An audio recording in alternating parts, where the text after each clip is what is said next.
नमस्कार. फक्त योजना या यूट्यूब चॅनलवर मी ओंकार तुमचं स्वागत करतो. तर पी-एम किसान सन्मान निधी अंतर्गत आता नवीन अर्ज पद्धती आहे. त्याच्यामध्ये बदल करण्यात आला आहे आणि काही आवश्यक कागदपत्रे याच्यामध्ये वाढवण्यात आलेली आहेत. जर ही तुमच्याकडे कागदपत्रे नसतील, तर तुमचा अर्ज रद्द होणार आहे. चला तर या संदर्भात संपूर्ण माहिती पाहूया. तर यामध्ये पाहू शकता, की सर्व कागदपत्रांमध्ये 3 महिन्यांतील मागील तलाठी सहीचा सातबारा उतारा लागणार आहे. यामध्ये डिजिटल देखील चालणार आहे. लाभार्थ्याच्या नावे जमीन जी आहे ती 1/2/2019 पूर्वीची असणे आवश्यक आहे. अपवाद व वारसा हक्काने झालेले जमीन हस्तांतरण यामध्ये अपवाद असणार आहे. वारसा नोंद फेरफारावर मयत दिनांक 1/2/2019 नंतरची असल्यास ज्यांना नावावरून वारसाने जमीन आली आहे त्यांच्या नावे जमीन आलेला किंवा असलेला फेरफारही सोबत जोडावा लागणार आहे. त्याचबरोबर पती पत्नी 18 वर्षाखालील अपत्ये यांचे आधार कार्ड झेरॉक्स देखील जोडावे लागणार आहेत आणि सर्वच आधार कार्ड एकाच पानावर स्कॅन करायचे आहेत. तर लक्षात घ्या, ही सर्व कागदपत्रे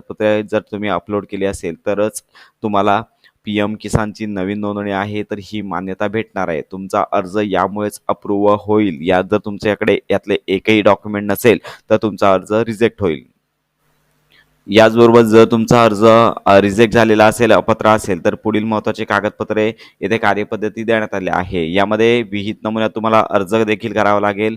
लाभार्थीचे पोर्टलवरील स्टेटस प्रिंट लागेल. त्यानंतर आधार कार्ड यामध्ये पती, पत्नी व 18 वर्षीय अपत्ये यांची लागणार आहे. त्यानंतर कृषी सहाय्यक यांनी परिशिष्ट ब चा जो फॉर्म आहे तो लागणार आहे. नवीन 7/12 व 8 उतारा डिजिटल किंवा तलाठी सहीचा लागेल. त्याचप्रमाणे वरीलप्रमाणे जमीन नोंदणीचा फेरफार व वारसा नोंदणीचा फेरफार अशा प्रकारे ही महत्त्वाची कागदपत्रे लागणार आहे. तर ही कागदपत्रे जर तुम्हाला तुमचा फॉर्म रिजेक्ट झाला असेल तर सर्व कागदपत्रे 2 प्रतीमध्ये तालुका कृषी अधिकारी जे कृषी सेवक आहेत त्यांच्याकडेही सादर करायचं आहे. तर अशा प्रकारे ही महत्त्वाची माहिती इतरांपर्यंत नक्की शेअर करा.